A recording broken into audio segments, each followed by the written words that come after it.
નમસ્કાર વિદ્યાર્થી મિત્રો, આજે આપણે ધોરણ 10 વિષય ગણિત ચેપ્ટર નંબર 9માં સ્વાધ્યાય 9.1ના જે પ્રશ્નો હતા તે જોવાના છે. તો એમાં આગળ આપણે પ્રશ્ન 2 સુધી દાખલા ગણ્યા.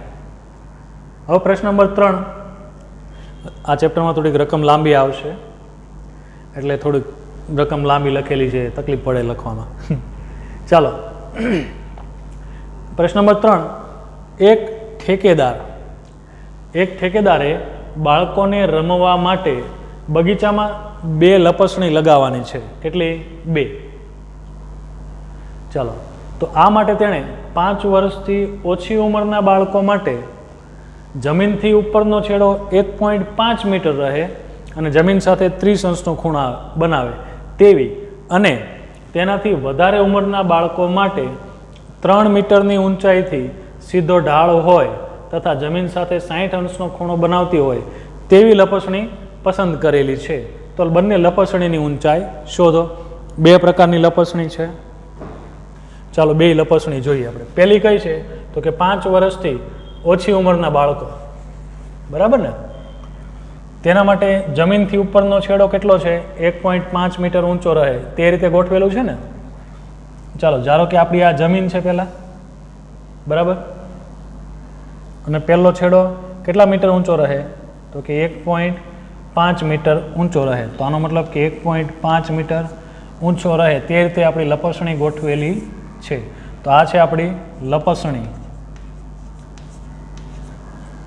જમીન સાથેનો છેડો અને જમીન સિવાયનો છેડો કેટલો રહે? તો કે 1.5 મીટર ઊંચો રહે તે રીતે ગોઠવેલી છે. ત્રિકોણનું નામ આપી દઈએ ABC. અને તે જમીન સાથે કેટલાનો ખૂણો બનાવે છે? એક તો 1.5 મીટર હોય તે જમીન સાથે કેટલાનો? 30 અંશનો ખૂણો બનાવે ને. તો આ થઈ ગયો 30 અંશનો ખૂણો. સમજ પડી? જમીનથી ઉપરનો છેડો એટલે કે આ જમીન છે એની ઉપરનો છેડો કોનો? લપસણીનો. એ જમીનથી 1.5 મીટર ઊંચાઈ પર રહે અને જમીન સાથે 30 અંશનો ખૂણો બનાવે. આ 5 વર્ષથી ઓછી ઉંમરના બાળકો માટે છે.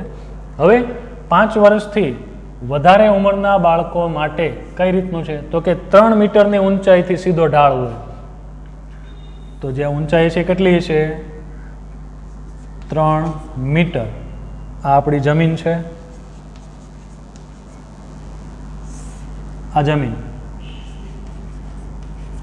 સીધો ઢાળ હોય આ રીતનો. થઈ ગયો સીધો ઢાળ. અહીંયા કાટખૂણો બનશે, આનું નામ આપી દઈએ DEF. અને જમીન સાથે કેટલાનો ખૂણો બનાવશે? 60નો ખૂણો બનાવશે. તો આપણી લપસણી કોણ? તો કે અહીં રહી. આ પ્રકારની લપસણી કોના માટે છે? તો કે 5 વર્ષથી વધારે ઉંમરના બાળકો માટે છે. તો બંને લપસણીની ઊંચાઈ શોધો. વારાફરતી લઈએ. પહેલાં આ લઈએ ત્રિકોણ ABC માટે. લપસણી કોણ છે? AC છે. એ કોના માટે છે? તો કે 5 વર્ષથી ઓછી ઉંમરના બાળકો માટે છે. તો કે 5 વર્ષથી ઓછી ઉંમરના બાળકોની લપસણી કઈ છે? AC છે ને. ચલો, AC. તો એમાં ખૂણો બી કાટખૂણો છે, 30 અંશનો ખૂણો આપેલો છે. તમારી પાસે માપ કોનું છે? થીટા અહીંયા છે ને તમારો 30 અંશનો ખૂણો એટલે થીટા. સામેની બાજુ છે તમારી પાસે. લપસણી એટલે શું થાય? કર્ણ થાય ને. તો સામેની બાજુ અને કર્ણનો સમાવેશ થતો હોય તેવું ત્રિકોણમિતિ વિધિ આપણે વાપરવું પડે. તો કોનો ઉપયોગ થાય? સામેની બાજુને કર્ણ. તો કે સાઇન થીટા અને કોસેક થીટા હોય ને, તો આપણે સહેલું કોણ પડે? સાઇન પડે ને. સાઇનની મદદથી દાખલો ગણીએ. માટે સાઇન ખૂણો કેટલાનો? 30નો. સૂત્ર શું થાય? તો કે સામેની બાજુ એટલે કે AB છેદમાં AC. ચાલો, સાઇન 30ની કિંમત કેટલી? તો કે 1/2. ચાલો, AB કેટલા? 1.5. AC શોધવાના. AC અહીં છેદમાં, સામે જાય તો અંશમાં, અને 1.5 ગુણાકારમાં 2 અને છેદમાં 1 લખો કે ન લખો ચાલે. માટે AC બરાબર કેટલા થાય? 3. એકમ કયો છે? મીટર. તો નાના છોકરા માટેની લપસણીની ઊંચાઈ તમને મળી ગઈ, કેટલી હોય? 3 મીટર.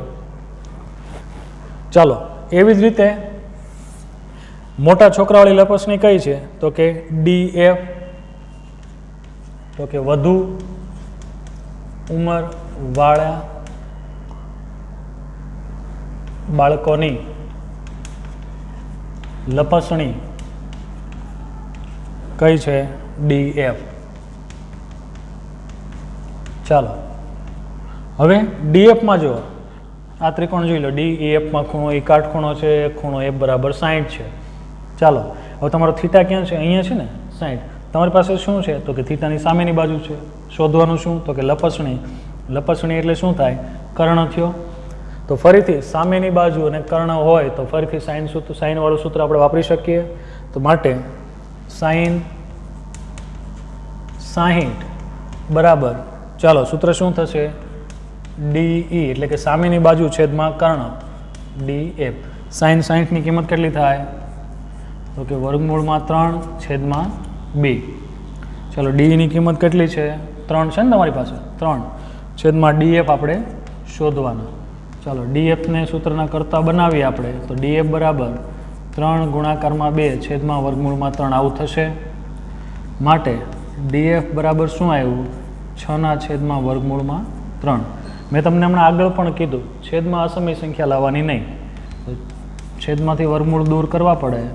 તો કઈ રીતે કરશું આપણે? તો કે વર્ગમૂળ 3 વડે ગુણો ને ભાગો. રેડી ને?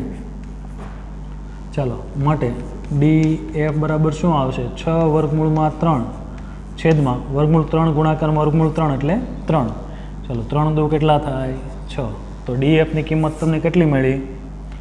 માટે DF બરાબર 2 વર્ગમૂળમાં 3.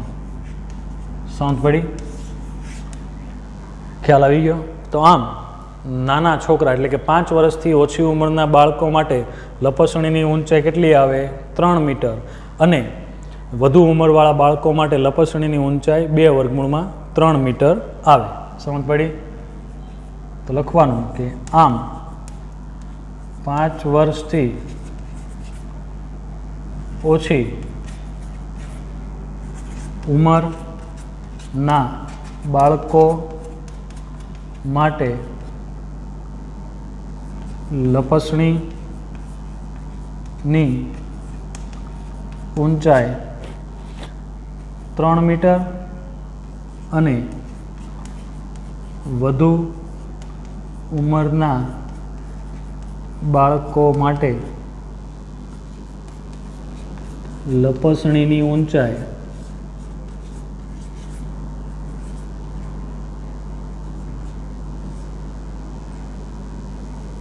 2 વર્ગમૂળમાં 3 મીટર મળે. સમજ પડી? તો એકદમ સહેલા પ્રશ્નો છે. આ રીતના પ્રશ્નો પરીક્ષામાં પૂછાઈ શકે. સમજ પડી? તો એકદમ સહેલા છે. પ્રેક્ટિસ કરશો એટલે તમને ઓટોમેટિક આવડી જશે. પણ અવડો એવો દાખલો 4 માર્ક્સમાં ના પૂછે.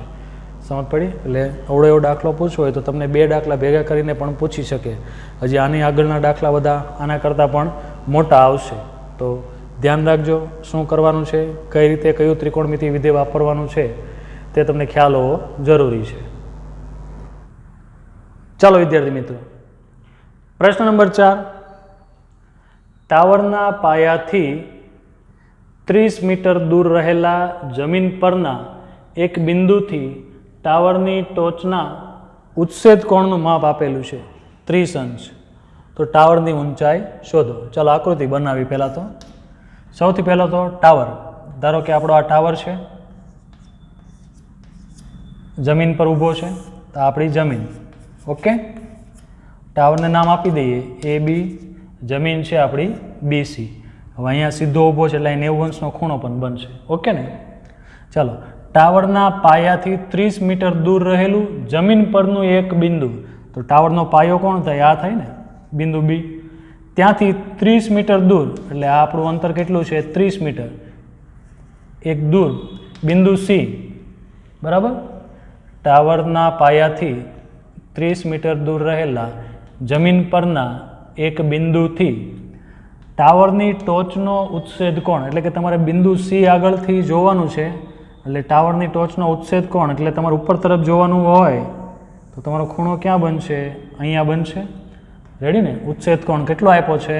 30 અંશ. તો આનું માપ છે તમારું 30 અંશ. સમજ પડી કે નહીં? ટાવરના તળિયાથી એટલે કે પાયાથી 30 મીટર દૂર આવેલું કોઈ એક બિંદુથી ટાવરના ટોચનો ઉચ્છેદ કોણ, ટાવરની ટોચ અહીંયા આવે તો ઉચ્છેદ કોણ ક્યાં બનશે? તમારો નીચે. તમારે આ બિંદુ આગળથી જોવાનું છે ને, આ બિંદુ આગળથી તમે ટાવરની ટોચ જુઓ એટલે ઉચ્છેદ કોણ ક્યાં બને?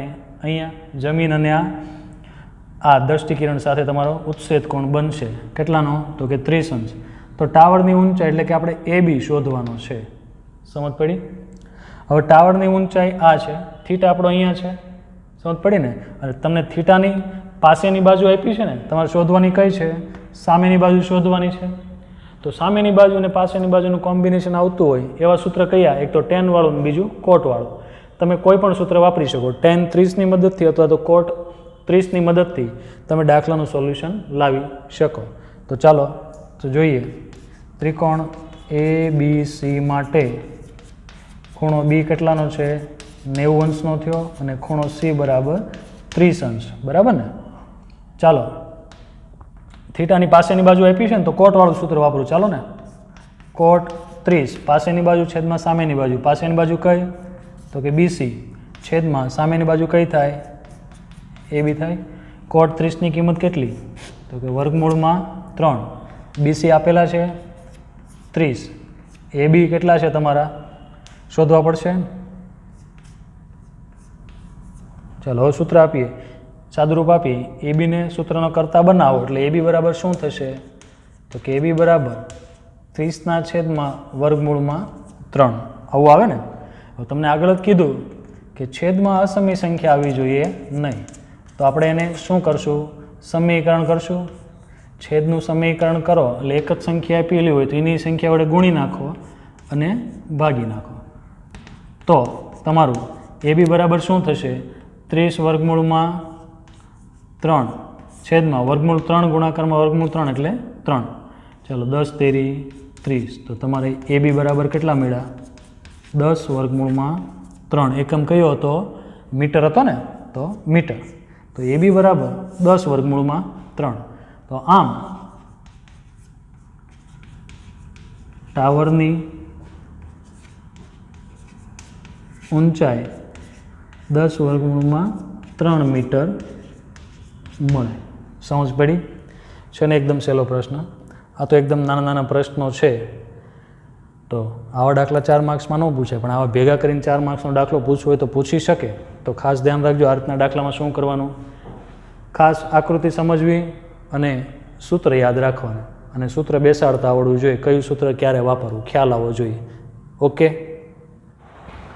ચાલો વિદ્યાર્થી મિત્રો, પ્રશ્ન નંબર 5 ધ્યાન રાખજો. એક પતંગ જમીનથી 60 મીટરની ઊંચાઈ પર ઉડી રહેલ છે.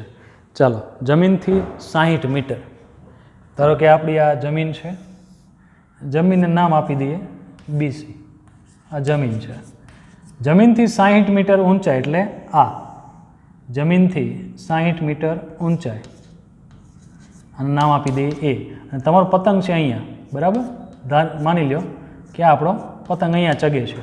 જમીનથી 60 મીટર ઊંચાઈ એટલે બિંદુ A પાસે આપણો પતંગ છે. ઓકે, હવે આ પતંગની દોરીનો એક છેડો ક્ષણભર માટે, જોજો પતંગનો એક છેડો એટલે કે જે નીચેનો છેડો છે તે ક્ષણભર માટે જમીન પરના કોઈ એક બિંદુ સાથે બાંધેલ છે. ધારો કે બિંદુ C સાથે તે બાંધેલો છે. આ સ્થિતિમાં દોરીનો જમીન સાથેનો ખૂણો 60 અંશ છે. ચાલો, એટલે કે આ ખૂણો 60 અંશનો છે. સમજ પડી? આ છે આપણી દોરી. ચાલો, જો દોરીમાં કોઈ ઢીલ આપેલ નથી તેવું માની લેવામાં આવે. જો ઢીલ નથી આપેલી, દોરી એકદમ સીધી છે, તો દોરીની લંબાઈ શોધો. એટલે કે આપણે આ ભાગ શોધવાનો છે AC. સમજ પડી? હવે AC તમારે શોધવો હોય તો AC શું થયો? કર્ણ થયો. આને શું કહેવાય? સામેની બાજુ. કેમ? તો કે થીટા અહીંયા છે. તો કે સામેની બાજુ અને કર્ણ બે ક્યાં આવે? તો સાઇન ને કોસેક વાળું સૂત્ર હોય ત્યાં આવે. તો સાઇન વાળું સૂત્ર આપણને સહેલું પડશે. ચાલો, તો ત્રિકોણ ABCમાં ખૂણો B બરાબર 90 અંશ અને ખૂણો C કેટલાનો થયો? 60 અંશનું. આકૃતિ સમજમાં આવી ને આકૃતિ? તો ચાલો, તો સાઈન 60 બરાબર સામેની બાજુ એટલે AB અને કર્ણ AC. ચાલો, સાઈન 60ની કિંમત કેટલી થાય? વર્ગમૂળ 3/2 થશે. ઓકે ને? ચાલો, AB કેટલા? 60 છેદમાં AC. હવે આપણે AC શોધવાના છે. અહીં છેદમાં છે, સામે જવા દો, અંશમાં આવી ગયા. પછી 60 ગુણાકારમાં 2 છેદમાં વર્ગમૂળમાં 3. ચાલો, તો AC બરાબર 60 દુ 120 છેદમાં વર્ગમૂળમાં 3.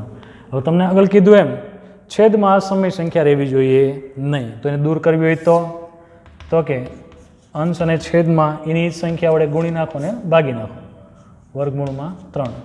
તો વર્ગમૂળ 3 છેદમાં વર્ગમૂળમાં 3. ચાલો, આનો જવાબ શું આવશે?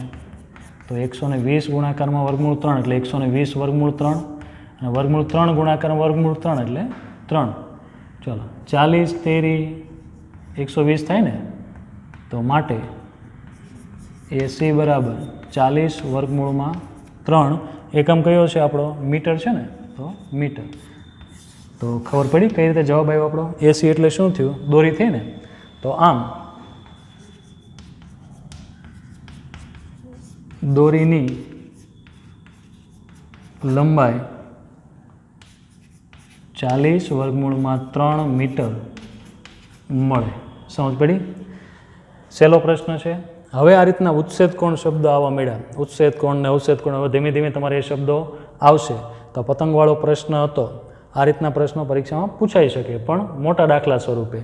તો આકૃતિ અને રકમ બેયનું કોમ્બિનેશન સરખું હોવું જરૂરી છે, સમજ પડવી જરૂરી છે. રકમ ઉપરથી આકૃતિ કઈ રીતે દોરવી અને આકૃતિ ઉપરથી કયા ત્રિકોણમિતિ વિધિનો ઉપયોગ કરવો એ તમને ખબર પડવી જોઈએ. તો મેઇન વસ્તુ એ છે કે રકમ ઉપરથી તમે આકૃતિ સમજો, દોરો અને આકૃતિ ઉપરથી કયા સાઇન, કોસાઇન કે સેક, કોસેક, ટેન, કોટ કયા ત્રિકોણમિતિ વિધિનો ઉપયોગ કરવો, કયા સમયે કરવો એ તમને ખ્યાલ આવવો જોઈએ. મેઇન આ 3 વસ્તુ છે. તમારા મગજમાં ઘૂસી જાય એટલે તમને એકદમ દાખલો આસાન થઈ જશે અને તમારા 4 માર્ક્સ આવશે. તો વિદ્યાર્થી મિત્રો, આ જ રીતના દાખલા પ્રેક્ટિસ વર્કમાં આપેલા છે. તમે પ્રેક્ટિસ કરતા રહેજો. તો લખતા રહો, વાંચતા રહો, પ્રશ્નો પૂછતા રહો અને મોઢે કરતા રહો. નમસ્કાર વિદ્યાર્થી મિત્રો.